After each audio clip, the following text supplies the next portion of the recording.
Marekani imeendeleza mashambulizi makubwa dhidi ya Iran kwa siku ya 9 mfululizo.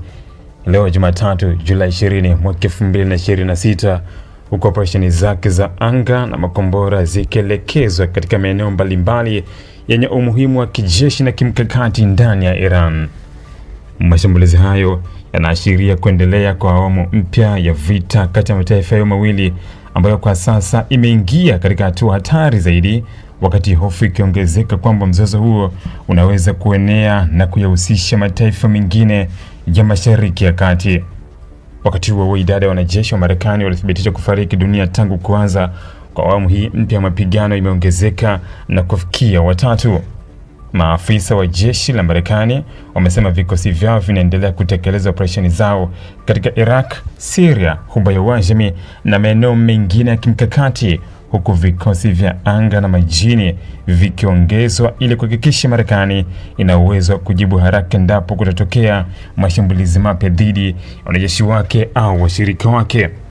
Kamandi kuu ya jeshi la Marekani imesema mashambulizi ya Jumatatu yalikuwa sehemu ya operesheni pani inayolenga kupunguza uwezo wa Iran kutishia usalama wa usafiri katika mlango bahari wa Hormuz, njia muhimu inaunganisha Ghuba ya Uajemi na bahari ya Oman. Kwa mujibu wa jeshi hilo, maeneo yaliyolengwa ni pamoja na vituo vya uongozi wa kijeshi, mifumo ya kisasa ya ulinzi wa anga, rada za ufuatiliaji wa pwani, maghala ya silaha na maeneo ya kurushia makombora ya masafa mbalimbali, vituo vya kuhifadhi na kurusha ndege zisizo na rubani, pamoja na miundombinu ya mawasiliano inayotumiwa na vikosi vya jeshi la Iran kuratibu operesheni zake. CENTCOM imeeleza kuwa operesheni hizo zinafanyika kwa maelekezo ya Rais Donald Trump kama amiri jeshi mkuu wa Marekani, na kwamba lengo lake si tu kujibu vitisho vya sasa bali pia kuzuia Iran kujenga uwezo wa kutishia usalama wa njia za kimataifa za usafirishaji wa mafuta na bidhaa.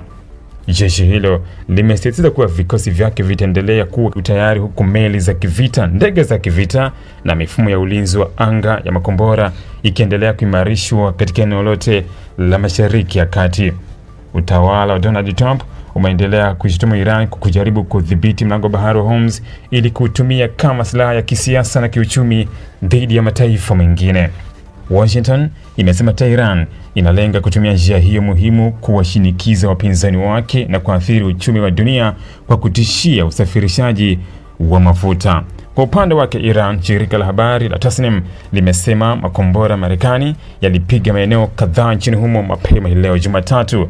Taarifa hizo zinaeleza kuwa milipuko mikubwa ilisikika katika miji ya Tabriz, Chabahar, Konarak, Bandar pamoja na Bandar Imam Khomeini, huku baadhi ya mashambulizi yakidaiwa kulenga vituo vya kijeshi, maghala ya vifaa vya ulinzi na miundombinu inayohusishwa na shughuli za vikosi vya Iran. Vyombo vya habari vya serikali pia vimeripoti kusikia mashambulizi katika mji wa Bushehr, kusini mwa nchi hiyo. Mji huo una umuhimu mkubwa kwa kuwa ndiko kunakopatikana kinu pekee cha nyuklia cha Iran kinachotumika kwa shughuli za kiraia.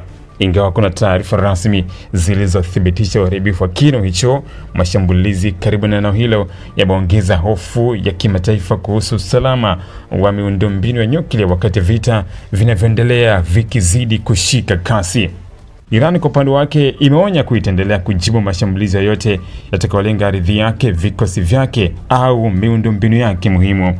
Maafisa wa Iran wamesema kuwa taifa hilo halitakubali mashinikizo ya kijeshi kutoka Marekani na kwamba lina uwezo wa kujilinda pamoja na kulinda maslahi yake katika eneo la Ghuba ya Uajemi.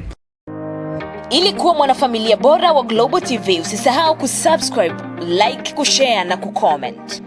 Baada ya kusubscribe, bonyeza alama ya kengele ili kupata taarifa kwa kila video inayopanda Global TV Online.